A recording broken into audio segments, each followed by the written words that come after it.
नमस्कार, नमस्कार, नमस्कार मित्रांनो. खूप, खूप, खूप स्वागत आहे तुमचं आपल्या यूट्यूब चॅनलमध्ये निफ्टी बँक निफ्टीच्या डेली ॲनालिसिस व्हिडिओमध्ये. कसा होता तुमचा आजचा मंगळवारचा निफ्टी एक्सपायरी बँक निफ्टी आणि सेन्सेक्सचा ट्रेडिंगचा सेशन? सर्वात अगोदर कमेंट करून सांगायचं आहे. व्हिडिओ सुरू करण्या अगोदर काही गोष्टी आहेत त्या तुमच्यासोबत शेअर करायचे ते. बघा, आत्ता जर बघितली तारीख तर डिसेंबर एंडिंग चालू आहे. इंडिया विक्स जर बघितला तर अंडर 10 आहे आणि आज जर बघितलं तर आज पण 3% डाऊन आहे. ओव्हरऑल मार्केट जर बघितलं तर आजचे 4 ते 5 ट्रेडिंग सेशन जर बघितले तर मार्केट ओपन होतं. त्याच्यानंतर ओपनिंगमध्ये पहिले 5 ते 10 मिनिटामध्ये 1-2 मोठ्या कॅन्डल तयार करतं आणि मार्केट कंटिन्युअसली बघितलं तर कन्सोलिडेशनमध्ये जातं. तर इम्पॅक्ट काय आहे, की डिसेंबरमध्ये जर तुम्ही हिस्ट्री चेक केली, डाटा जर चेक केला तर मार्केट थोडं स्लोच असतं. जे फॉरेन इन्व्हेस्टर असतात, ऑब्व्हियसली आहे की ख्रिसमसचा सण असतो आणि हॉलिडेवरती, वेकेशनवरती ते लोकं जातात. त्यामुळे कुठे ना कुठे व्हॉल्यूम जो असतो तो मार्केटमध्ये कमी असतो. मार्केटमध्ये जी मोमेंटम असते ती थोडीशी कमी असते. मग अशा वेळेस as a option intraday trader किंवा ॲज अ मार्केटमध्ये आपण जर काम करत असेल तर अशा वेळेस काय गोष्टी लक्षात ठेवायला पाहिजे, की बाबा जर आपण बिगिनर असेल तर थोडं मार्केटपासनं 10 ते 15 दिवसाची सुट्टी देखील घेऊ शकतो आपण. काही त्याच्यामध्ये असं नाही की काही मोठं आपल्या लाईफमधनं गोष्टी निघून जाणार आहे असं काही नाही आहे. ओके. उलटं ते तुमचं जे कॅपिटल आहे ते कुठे ना कुठे थोडंसं सेफच राहायला मदत होईल. आणि बघा आता, की याच्यामध्ये काय होतं, की ॲज अ ऑप्शन बायर पण व्यवस्थित काम करता येत नाही. ऑप्शन सेलर पण व्यवस्थित काम करता येत नाही. का? तर प्रीमियम एकदम लो असल्यामुळे प्रीमियमची मोमेंटम नसते. ओके. आणि प्रीमियम लो असल्यामुळे प्रीमियम विकायला पण तितकी मजा येत नाही. त्यामुळे जर ॲज अ ट्रेडर म्हणून जर मार्केट तुम्ही बघत असाल, तर हे जे 10 ते 15 दिवस आहे ना, थोडेसे मार्केट स्लो राहण्याची याच्याकडे पॉसिबिलिटी हाय असते. आणि खूप साऱ्या लोकांचे हे देखील मेसेज होते, की सर मार्केटमध्ये प्रीमियम वाढतच नाहीये, मार्केटमध्ये मोमेंटम दिसतच नाहीये. आता याच्यामुळे काय होतं, की मार्केटला जर कन्सोलिडेशनमध्येच राहायचं तर त्याच्यामध्ये फेक ब्रेकआउट, फेक ब्रेकडाऊन ह्या गोष्टी होत असतात आणि जशी प्राइस ॲक्शन मार्केट रेग्युलर पद्धतीने बनायला पाहिजे तशा प्राइस ॲक्शन बनत नाही.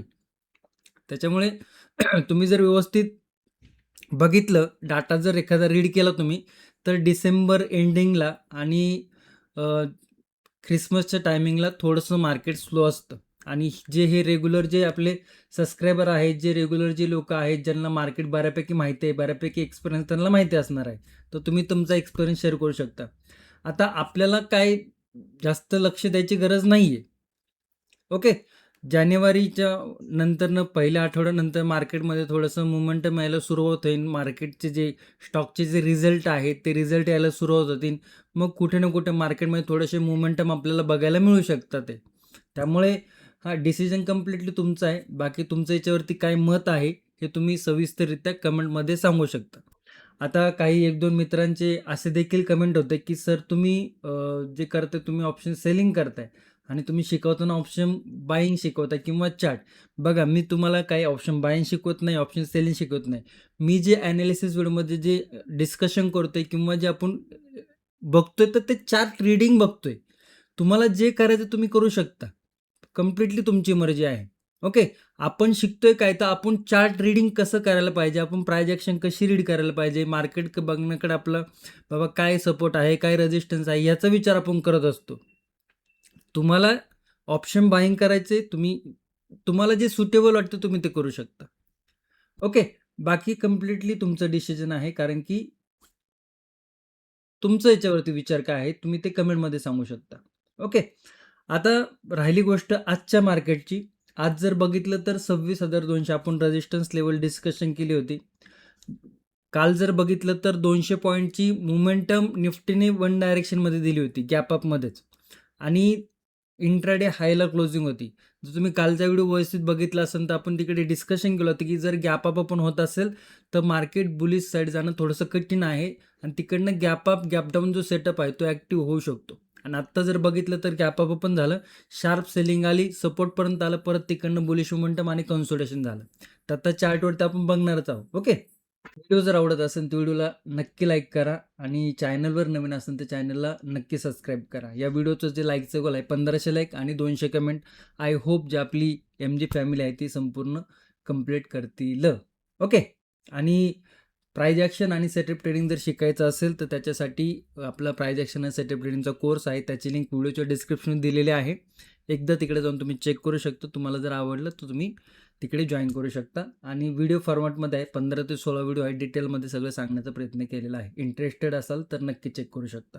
ओके. तुमच्यासमोर जो चार्ट आहे आत्ता निफ्टीचा 5 मिनिटाचा चार्ट आहे. तर काल जर बघितलं तर आपण लेवल डिस्कशन केली होती. 26,200चा एक रेजिस्टन्स लेवल होती. ओके. काल मी हे उदाहरण तुम्हाला दिलं होतं की 1 लिटरमध्ये जर 100 किलोमीटर गाडी जाते आणि ऑलरेडी 90-95 किलोमीटर जर गाडीचं झालं 1 लिटरमध्ये, तर ती गाडी पुढे परत 100 किलोमीटर नाही जाणार. थोडं 5-10 किलोमीटर दाखवून परत ती काही वेळ पुल बॅक घेईन, की पुल बॅक म्हणजे की त्याला पेट्रोल भरायला लागेल किंवा थोडंसं थांबावं लागेल. ओके. आता काल काय केलं मार्केटने एक बुलिश मोमेंटम दिला या लेवलपर्यंत. गॅप अप ओपन झाला बघा. गॅप अप ओपन नंतर शार्प सेलिंग आणि काल आपण डिस्कशन केलं होतं गॅप अप नंतर एक पुल बॅक पॉसिबिलिटी की बुलिश साईड जाण्याची पॉसिबिलिटी खूप कमी राहते, कारण की प्राइज ॲक्शन तशा पद्धतीने वर्क होत नाही. त्याच्यानंतर जर बघितलं तर पुलबॅक आणि पुलबॅकनंतर छोटं मोठं इकडे कन्सोलिडेशन, त्याच्यानंतर परत छोटं मोठं बुलिश मोमेंटम. ओव्हरऑल जर बघितलं तर ही पण प्राइज ॲक्शन बघा. लास्टचे 3 ट्रेडिंग सेशन जर बघितलं आपण तर काय झालं समजून घ्या.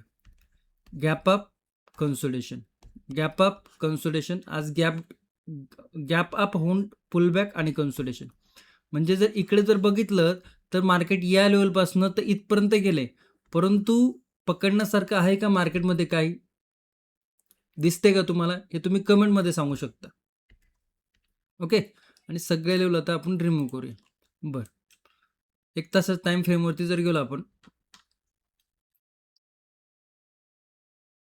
तर हा छोटासा बुलिश मोमेंटम बघायला मिळाला, परंतु इकडे गॅप अप आणि हे 2 दिवसाचं कन्सोलिडेशन. आणि हा रेजिस्टन्स लेवल काय निफ्टीने आज पण ब्रेक केला नाही बघा इकडे 26,200चा, जो लास्ट टाइम आपण डिस्कशन केलं होतं. ओके. आता इकडे या पद्धतीने एक चॅनल तयार झालेला आहे.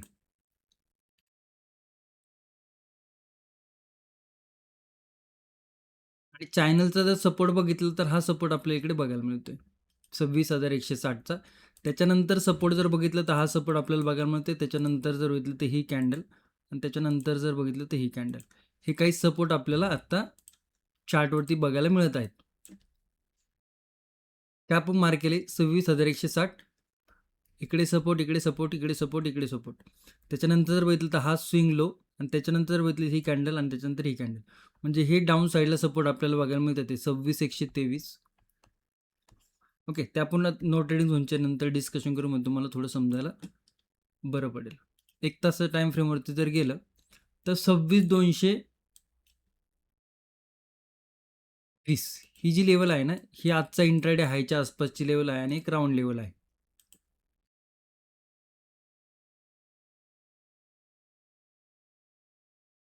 तर ज्या पद्धतीने प्राइस ॲक्शन आहे, थोडंसं बुलिश साईडला लेवल ब्रेक होताना टाईम लागू शकतो. कारण की आज जर बघितलं तर ह्या लेवलवरती सस्टेन नाही झाला, खाली आला, वरती गेला आणि ऑलमोस्ट जर बघितलं तर जिकडे ओपनिंग झाली होती त्याच लेवलच्या आसपास क्लोजिंग आहे. ओके. सो या पद्धतीने एक ट्रेंड लाईन आहेच इकडे. रेजिस्टन्स 26,220 आहे. सपोर्ट जर बघितलं तर 26,160 आहे. म्हणजे 60 पॉईंटचा नो ट्रेडिंग झोन इकडे आपल्याला बघायला मिळते. ओके. आता ऑलरेडी एक निगेटिव्ह सिनारो आहे, छोटा पुलबॅक आहे. जर इकडे कन्सोलिडेशन करून जर लेवल 26,160ची जर ब्रेक होतीये, तर मग हा जो आत्ता आपण चॅनल डिस्कशन केला होता, ट्रेंड लाईन डिस्कशन केली होती, ती ब्रेकडाऊन होतीये. फर्स्ट सपोर्ट जो आहे तो 26,123. सेकंड सपोर्ट जो आहे तो 26,100च्या आसपास आहे आणि थर्ड सपोर्ट आहे तो 26,055 आहे. ओके. म्हणजे 3 सपोर्ट आपल्याला डाऊन साईडला बघायला मिळतात ते. तर या लेवल तुम्ही तुमच्या चार्टवरती नोट करून ठेवू शकता. आता बुलिश साईडला जाताना थोडं मार्केटला स्ट्रगल होतंय आणि स्ट्रगल होते. त्यातल्या त्यात जर बघितलं तर रेजिस्टन्स लेवल पण थोडेसे स्ट्रॉंग आहेत. मग हा फर्स्ट रेजिस्टन्स लेवल आहे. सेकंड जर बघितलं तर हा सेकंड रेजिस्टन्स आणि 2च रेजिस्टन्स लेवल आपण इकडे मार्क करतोय बिकॉज ही कॅन्डल आहे ती 5 मिनिटाची कॅन्डल जरी बघितली खूप स्ट्रॉंग आहे. तर छोटे मोठे रेजिस्टन्स इकडे आपण मार्क केले ते. आता पुलबॅक घेऊन जर काहीशी बुलिश प्राइस ॲक्शन इकडे जर झाली आणि 26,220ची जर लेवल ब्रेक होती तर 26,240 एकदम छोटी लेवल आहे आणि त्याच्यानंतर 26,260 म्हणजे ना की बरोबर लेवल आहे छोटे छोटे 2. त्यामुळे जर तुम्ही बिगिनर असाल, तुम्हाला जर मार्केट व्यवस्थित ट्रॅक करता येत नसेल किंवा प्राइस ॲक्शन तुम्हाला व्यवस्थित समजत नसेल, तर थोडंसं जर बुलिश साईडला जरी लेवल ब्रेक होत असेल, तर आपल्या पोझिशन सायझिंगवरती, रिस्क मॅनेजमेंटवरती आपल्याला काम करणं गरजेचं आहे. आणि ह्या गोष्टी जर तुम्हाला माहीत नसतील, तर थोडंसं एज्युकेशनकडे लक्ष द्या. आता प्रत्येक व्हिडिओमध्ये मी सांगत होतो, त्यामुळे खूप लोकांना ते आवडत नव्हतं, त्यामुळे ते कमी केलं मी सांगायचं. ओके, तरी पण थोडंसं एज्युकेशनवर लक्ष द्या आणि हे जे आहे प्राइस ॲक्शन म्हणा, सेटअप म्हणा, position sizing, risk management, psychology, strike price selection ह्या सगळ्या गोष्टींना आपल्या प्राइस ॲक्शन आणि सेटअप ट्रेडिंगच्या कोर्समध्ये डिटेल्समध्ये समजवलेले आहेत. ज्या लोकांनी जॉईन केले ते त्यांचा एक्सपिरियन्स शेअर करू शकतात. ओके. तर बुलिश साईडला इतकंसं स्ट्रॉंग लेवल नाही आहेत, कारण रेझिस्टन्स लेवलवरती आलाय आणि वारंवार आपण ही लेवल डिस्कशन केलेलीच आहे. 1 तासाच्या टाईम फ्रेमवरती जर गेलो, तर तो रेझिस्टन्समध्ये आहेत आणि आजची पण थोडंसं बघा इकडे. त्यामुळे थोडंसं सस्टेन होऊ द्या, थोडंसं टाईम स्पेंड करू द्या 2-4 दिवस आणि त्याच्यानंतर एखादा चांगला ब्रेकआउट नंतर मग आपल्याला ऑल टाईम हाय ब्रेक होताना दिसू शकतो. ओके. तर प्राइस ॲक्शन सुटेबल जर बघितलं तर सेलिंग साईडला थोडीशी प्राइस ॲक्शन सुटेबल आहे. प्राइस ॲक्शन बेअरिश नाही आहे. परंतु जो स्ट्रक्चर झालंय ते स्ट्रक्चर थोडंसं आपल्याला निगेटिव्ह दिसतंय. परंतु अजून जोपर्यंत सपोर्ट ब्रेक होत नाही तोपर्यंत इतके ॲग्रेसिव्हली प्राइस ॲक्शन बेअरिश आपल्याला बघायला मिळत नाही. ओके. आय होप निफ्टीचा लेवल तुम्हाला व्यवस्थित समजले असतील. लगेच व्हिडिओ सोडून जायची घाई करू नका. बँक निफ्टी आणि सेन्सेक्सच्या लेवल बाकी आहेत तिकडे देखील आपल्याला डिस्कशन करायचं आहे. ओके. बघा आता निफ्टी बँक बघा. निफ्टी बँक 5 मिनिटाच्या टाईम फ्रेमवरती काय केलंय? इकडे ओपन झालाय. ही कालची लेवल. आज जर बघितलं तर त्याच लेवलमध्ये कन्सोलिडेशन. म्हणजे जे आपण नो ट्रेडिंग झोन डिस्कशन केलं होतं त्यामध्येच इकडे कन्सोलिडेशन झालं. म्हणजे नो ट्रेडिंग झोन बघा किती व्यवस्थितरित्या नो ट्रेडिंग झोन बँक निफ्टीने फॉलो केला आणि इकडे आपण काल हे देखील डिस्कशन केलं होतं की स्लो आहे. स्लो आहे बिकॉज त्याच्या मागचं रिझन तुम्हाला व्हिडिओच्या सुरुवातीला सांगितले. आणि स्लो मार्केटमध्ये काय होतं, मार्केट अशा पद्धतीने झिगझॅग मोमेंटम जर करत असेल तर इकडे ट्रेडरच्या हातामध्ये काही नाहीये. काही नाहीये. ओके. आता याच्यामध्ये लेवल काय जास्त चेंजेस करायची गरज आहे का? सपोर्ट पण तोच आहे, रेझिस्टन्स पण तोच आहे. रेझिस्टन्स जर ब्रेक होतोय व्यवस्थित प्राइस ॲक्शन करून 59,480 first level, 59,563 second level. Down साईडला जर बघितलं तर तेच लेवल आहेत. 59,066 गॅप फिलिंग, त्याच्यानंतर 58,950 आणि 58,877. ज्या की लास्ट ॲनिव्हर्सरीमध्ये जे लेवल डिस्कशन केलं त्याच लेवल आहे. बिकॉज इकडे मार्केटने 2 दिवसाचं कन्सोलिडेशन केलेलं आहे. ओके. तर तशा पद्धतीने लेवल आहे. निफ्टीमध्ये आपण गॅप अप गॅप डाऊन थोडंसं डिस्कशन नाही केलं, ते थोडं समजून घ्या. बघा ऑलरेडी एक पद्धतीने इकडे जर बघितलं चॅनल आहे, चॅनलच्या सपोर्टवरती आहे. गॅप अप जर ओपन होते तर लगेच बुलिशचं असं ब्रेकआउट देणं थोडंसं टफ जाईल. छोटे-मोठे पुलबॅक घेऊन मग 50% चॅनलवर जर ब्रेक करून जर इंट्राडे हाय ब्रेक होत असेल तर मग इकडे थोडंसं बुलिश मोमेंटम दाखवू शकतो. परंतु जर गॅप डाऊन जर झाला तर मग तो थोडं कन्सोलिडेशन करून एखादी बेअरिश प्राइस ॲक्शन करून ट्रेंड लाईन करून जर ब्रेक होत असेल तर मग परत हे डाऊन साईडचे लेवल बघायला मिळू शकतं ते. ओके. इंडिया विक्स खूप लो आहे. इंडिया विक्स खूप लो आहे. अंडर 10 आहे, अंडर 10 आणि आज पण बघितलं तर -3 आहे पर्सेंट आणि अंडर 10 जर इंडिया विक्स असेल ना, तर प्रीमियम ऑलरेडी खूप कमी आहेत. ओके. आणि प्रीमियम कमी असल्यामुळे काय आहे, की प्रीमियमच खूप कमी आहे. त्याच्यामुळे मार्केटमध्ये मोमेंटम मोठा येणं किंवा प्रीमियम खूप फास्ट पळणं हे शक्यता याची खूप कमी असते. ओके. जर इंटरेस्टेडच नसतील लोकं तर प्रीमियममध्ये उलाढाल होणार नाहीये.